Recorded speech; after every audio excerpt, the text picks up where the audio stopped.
and he will be speaking on FLAIR. Rui is a PhD student at TUM Munich and the Munich Center for Machine Learning, and his research focuses on enhancing fine-grained visual understanding in visual language models and multimodal large language models. Thanks. Hi, my name is Ray. I'm here very honored to present our work, FLAIR, VLM with fine-grained language-informed image representations. So this work will also be presented at CVPR this year. And this work wouldn't be possible with my amazing collaborators, Sangwan, Lily, Zainab, and Stefan. So let's directly jump to the motivation. So why should we need these fine-grained image representations? So the intuition is that here we show a visualization of the cosine similarity between the local image tokens of the models with respect to the input text prompt. So here you will see that for the previous method like DreamLib or OpenClip, when we change the text prompt from something describing the background to something describing the Frappuccino, actually the local image tokens is not changing very much. And of course, right, they are not trained for this purpose. Like the OpenClip models or Clip models, they basically just want to create some global image representations by pre-training their method on these web-scale captions. And our intuition or our motivation here is that can we just also create fine-grained image representation by directly conditioning such representation on the captions. So as shown in the image here, when the caption describing the background, then it should activate the background image tokens more, and in that case, you can get some customized image representations. So how do we achieve such a conditioning? So actually our motivation stems from the attention pooling layer, which is nothing that we invented. As we know, the clip models, they basically just aligns this learnable global image token with the learnable global text token. And for SIGLib, they use attention pooling layer in the end with a learnable query to also create a global image representation by aligning such a pooled token with a global text token. Our idea is that can we directly use language as a query? So in this case, when we use the query for the attention pooling layer, such layer should be able to pool the local image tokens adaptively. And we also align that with the global text tokens. In this case, we try to get this language-informed image representations. And meanwhile, we also think it might also be beneficial just to keep the original way the clip does, right? Like, so then you can also just initialize a learnable global image token and just do it at the same way as clip and just have a global level of supervision between image and text. Of course, like for the FLAIR model, it's actually hard to train on just ordinary clip web data because there the captions only just a very global description of the images. But in our intuition, we want, let's say, a lot of captions and one caption just describing certain parts of the images.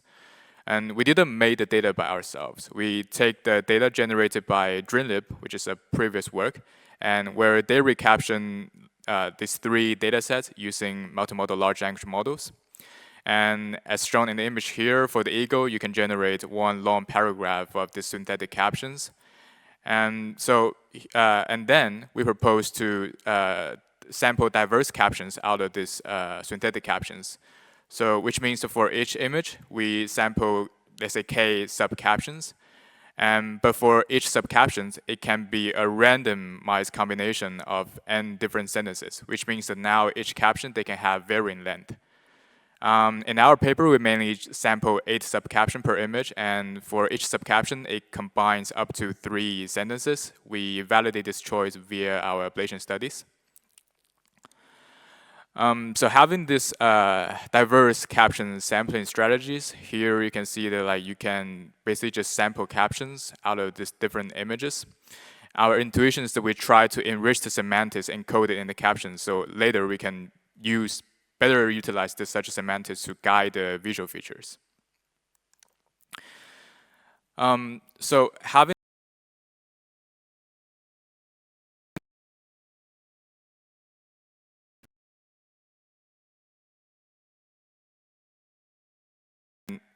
inside this image, you can obtain two positive captions, which is the orange box here. However, we also need to do a negative sampling, which means that we render the sample one caption from every other sample in the same batch. So here, for example, you should also sample one caption from the cats and dog images and one subcaption from the Paris Eiffel Tower. So after we obtain such a captions, we can just pass it to the text encoder and encode it into several global text tokens. For the image side, we have this ground truth Cube House Netherlands images, and then we just also like patchify, encode it into several local image tokens together with just one learnable global image token. So with all these tokens obtained, FLAIR mainly operates on two losses. So the first loss is called test condition sigmoid loss, which is mainly for the purpose of enhancing this fine-grained vision capabilities of the model.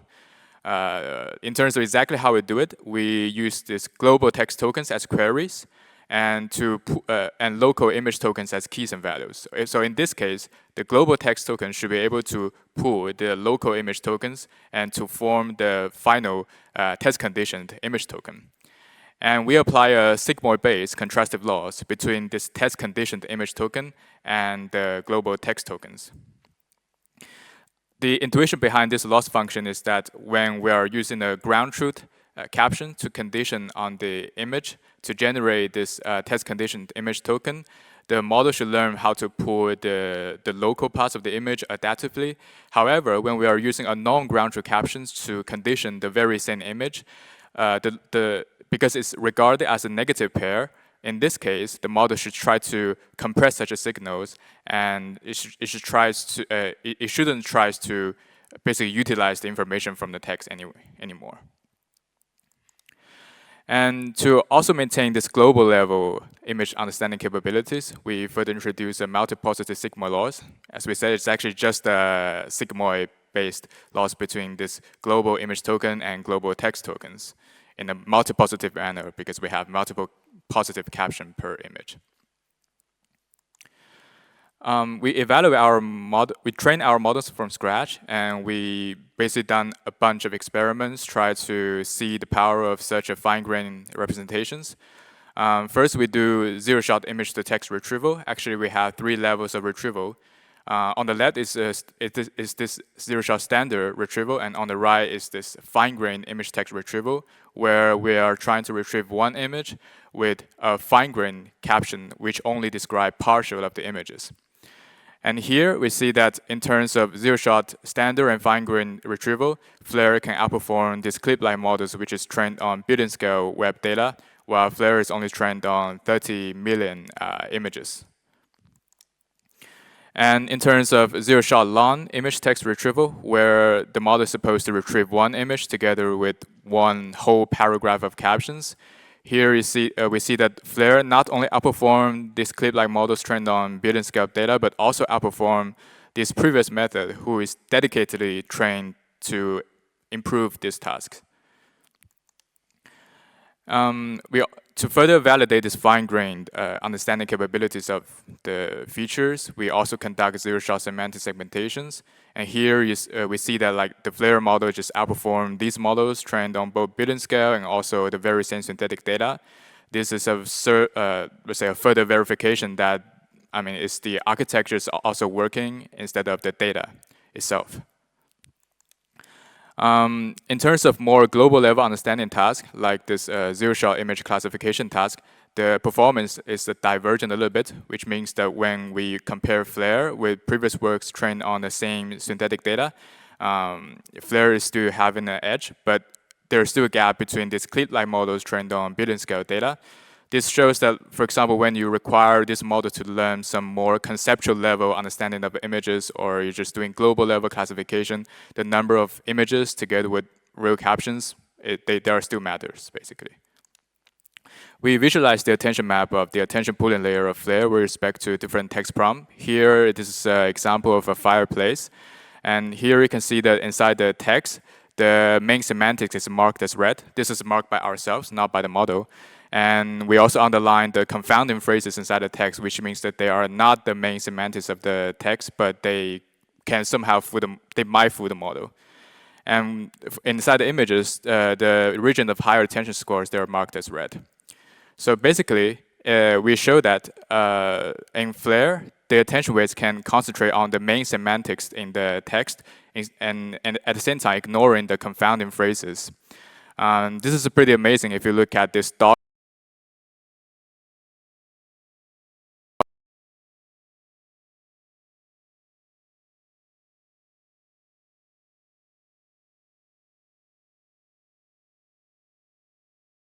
FLAIR.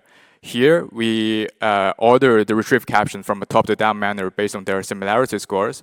And we see that the top one retrieved caption for the open clip, they are basically global level descriptions of the image. And also, it kind of retrieve incorrect captions. So in this very example, FLAIR did not retrieve incorrect captions. But of course, I mean, it will retrieve wrong captions in the whole data set.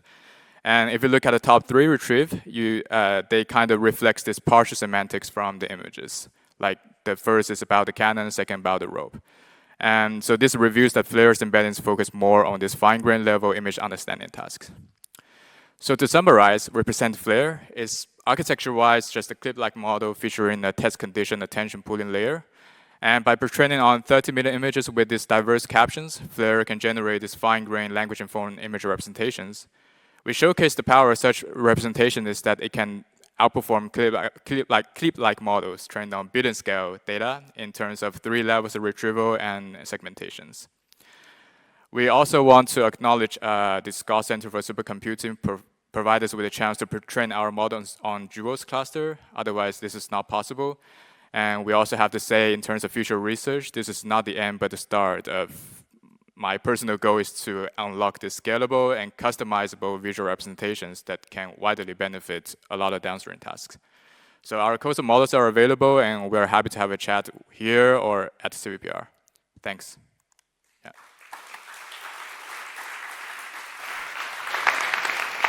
Thank you for this nice presentation.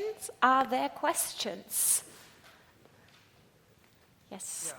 Hi, Rui. Thanks for the talk. It's quite interesting. I was curious if you ever had a chance to test on noisy data, for example, synthetically adding noise to images or text captions, and does that actually, during inference, cause any shift in terms of performance?